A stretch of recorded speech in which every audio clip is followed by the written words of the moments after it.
Sometimes the information we gain through the different intelligence channels, it goes straight into our knowledge bank. It reaffirms our understanding of the world and our vision in a very tangible way. And as far as we're concerned, it doesn't really need further analysis. It's just another data point that's similar to other ones we know, and it fits into our worldview. So our previous experience tells us that it doesn't require further analytic engagement for us to be able to say, yeah, I know how that fits into this puzzle, or I know what that means. Often, the information gathered, it's gotta go through an analysis to be understood, and for us to be able to use it effectively. So let's think of analysis as putting that incoming data into the right box, and then connecting the boxes in a way that provides meaning to the information. Not just to the person doing the analysis, if it's not an individual, but a group or a business, a company, a country, but for the people who need to use the data, the leaders and the decision makers, the agents in the field. So the element of analysis focuses on the systems by which we choose to understand the world. And that understanding is dependent upon the people involved and their capacity to engage that information objectively and effectively. And it's also dependent upon their ability to interpret that incoming information. Do they have the skills, the language, the cultural understanding, the background to provide depth to the understanding? And if not, who or what can? Now, some people may be saying, hey, can we just rely on computers to provide some of that understanding? That's enough, right? Well, is that enough given the nature of the interaction and the relations involved? I think it depends. We often think we can rely on computers to take on much of this task. And while there's a role for computers in helping in the analytic process, I don't believe we're yet at a stage where we can rely on computers to give us the nuanced understanding of human interaction and meaning. And that's especially true when considering the cultural and language nuances that impact true meaning of much of the data which we deal with. And if we as humans often have a difficulty understanding those nuances and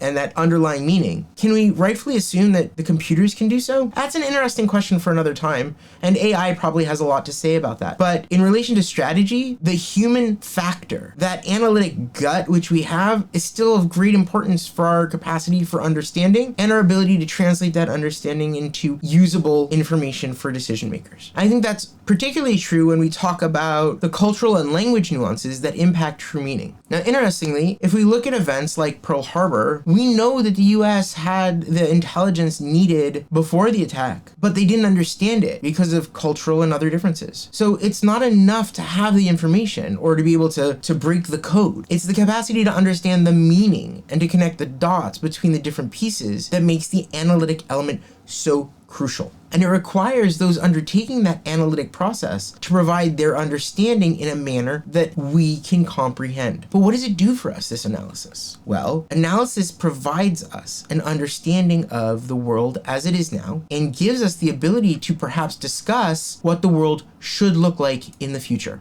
And that means taking inspiration and that incoming information, doing an analysis that allows us to discuss in depth the element of vision, what we know and where we want to go. Talk about that next.